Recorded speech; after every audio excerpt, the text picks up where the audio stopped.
Hello everyone, welcome back. I'm taking care of some personal business here in Brooklyn, where I am originally from.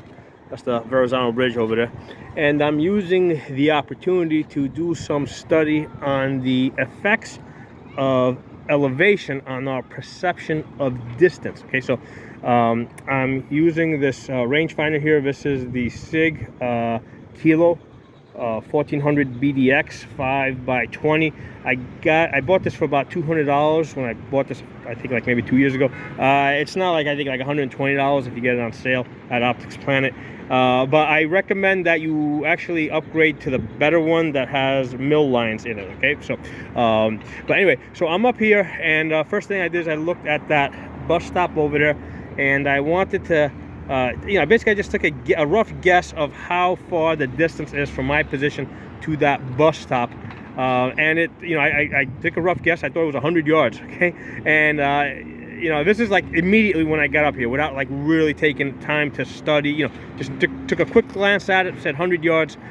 And it turns out it was 45 yards, right? That bus stop over there is 45 yards. Now, normally I could tell 45 yards. In fact, now that I think about it, that's basically across the street from the position that I'm standing in, right? And it's diagonal, but it makes sense that these streets are not 100 yards wide, okay? So just being in this elevated position completely threw off my sense of distance, my judgment of distance, okay? So whereas I thought that was 100 yards, it ended up being about 45 yards. So I looked at a couple of things that, if you look at this block over here, right, from here to there, I thought that was 200 yards. It ended up being 100 yards to that garbage can, like way over there. I don't know if you guys, basically at the end of the block, there's a garbage can, right? And then from that garbage can, right, going all the way to the red building over there, that's 200 yards, okay? I would have guessed that like 400 yards, okay? And then 300 yards is at the end of the white building over there. Okay, there's a car over there that's kind of parked diagonally. Basically it's the second light, okay? Because you got one light right here underneath. Actually, it's the third light. So you got one light over here, two lights, the third light all the way down there. That's 300 yards.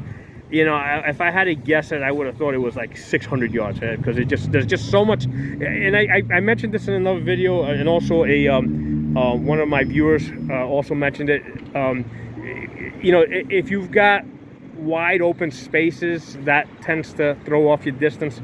You tend to think that things are closer. If you've got a lot of things between where you're standing and the distance, you tend to think that I'm sorry, let me make sure I didn't get that right. If there's no objects between what you're looking at and your position, it tends to look closer. If there's lots of objects between you and your position, it tends to look further. Okay, so obviously with all this traffic here, that there's lots of objects, right, between me and 300 yards out there, so that's why it looks like it's a lot further than it actually is. But I think the elevation plays a big role here, because obviously between my position and this bus stop here, there's not a whole lot of objects between us, and yet at first glance I thought it was 100 yards.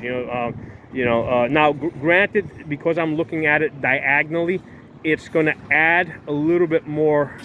It's going to add a little bit more distance, but not anywhere as much as I thought it was going to be. So anyway, only way to the bottom line is the only way to learn this is you got to get up on a high position with a rangefinder and just start familiarizing yourself with stuff and get comfortable. Now, interesting enough, if you look at the bridge over there, right, I was kind of curious how far that bridge is. Now, it's way beyond the 1,400 yard capability of this rangefinder, right? But one of the things I was able to figure out is there's the circle in there. I'm not even going to try to show you guys because I can't line it up correctly. But there's a circle in there that I measured to be 11 minutes of angle wide. Okay, the way I did it is basically I took a ruler, drew lines on the white piece of paper, put it at 100 yards, and basically looked at it to see how much space that circle took up.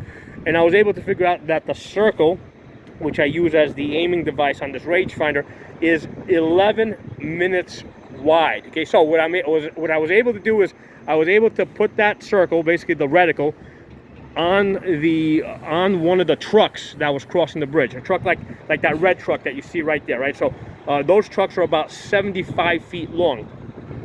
So what I did is I put it on the truck, and I saw that that circle, which was 12 minutes of angle wide, took up half the truck. Okay, so then I did a calculation, right? The calculation, and I've covered this in another video.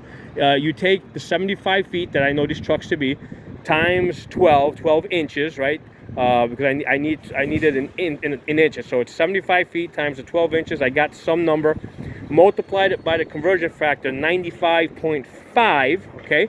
Again, I've covered that in a different video. So I multiplied it by conversion factor, and then divided it by the 11 minutes of angle that I have in this rangefinder. So I saw that it came up with about 8,000 yards. So the truck would have to be 8,000 yards away in order to fit my 11 minutes of angle. So the truck that I put the rangefinder on, there's actually one passing right now, it only took up half the truck. Okay, so basically basically half the truck. So what I did is I then divided my 8,000 yards in half, since it only took up half the truck, and it turns out that it's at about 4,000 yards. Okay, so and at what point, basically I'm talking about the point that you can see between the first leg over there, not the second leg back there, but the first leg, and where the bridge first becomes visible on your left. Well, I took it somewhere in the middle over there. So that truck was 4,000 yards away, right? Because it's 8,000 divided by 2, because only, because basically the circle took up half the truck. 4,000 yards away, and then I basically looked up the yards to miles conversion, and it turns out that it is about 2.3 miles away. So that bridge, the center point over there, is 2.3 miles from my position. So interesting stuff. It makes, it just adds a whole different dimension to your shooting. By the way, that's New York City over there. You can see the Empire State Building from here. Okay, that piece of junk over there that's standing up right in the middle, that's where the World Trade Center used to be, the Twin Towers. And then they replaced it with that garbage over there, which completely destroyed the skyline of the city. This city is no longer recognizable as New York City since they didn't rebuild the Twin Towers. They just put up this stupid building over there, and now the skyline, you can't tell the difference between New York City and any other city. When you had the Twin Towers, that was like really distinguishable. You knew you were in New York City when you saw the Twin Towers. Now, like, I happen to know the Empire State Building. I can recognize it. That's the only way that that I know, that I would know that I'm in New York City. But to somebody else coming into the city, you wouldn't know if you're in New York City or some other city.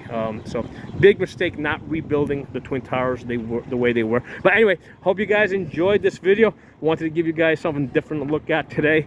Thought you might enjoy this. So like I said, that's the Verrazano Bridge, beautiful bridge. But I'm so glad I moved out of the city. I hate cities. I'll talk to you all soon. Hey, I wanted to make one clarification for you guys that are not familiar with New York. Originally, I said I was in Brooklyn, right? This is Brooklyn over here. And then I said that way over there, where the Empire State Building is, there's New York City, okay? Now, Brooklyn is actually part of New York City. There's 5 boroughs, Brooklyn, Queens, Manhattan, which is over there, okay, what I was referring to, Manhattan, Bronx, Staten Island, right? Those are the 5 boroughs of New York City. But when people say the city, right, or people that live here or lived here in New York City, we're generally referring to Manhattan. Okay, so if we're saying if you're in Brooklyn, or you're in Queens, or you're in Staten Island, or you're in the Bronx, you say you're going to the city. What you mean is you're going to the island of Manhattan. Okay, so that's why I pointed to that area over there, and I said there's New York City over there. That's kind of like a little, that's something that you'll do if you've grown up here. But all of this, this entire mess over here, this is all in New York City. This is one of the 5 boroughs of New York. But I just wanted to clarify the reason why I would point to that over there, to the island of Manhattan, say New York City, is because, like, that's, in fact, the address, right, of Manhattan is New York, New York, right? So if you're doing the address, you're going to put, like here you would put Brooklyn, New York, right? Or you put like Staten Island, New York. Well, over there it's New York, New York. You don't write Manhattan, New York. You write New York, New York. So that's why when we say New York City, we're generally talking about the island of Manhattan. I'll talk to you all soon.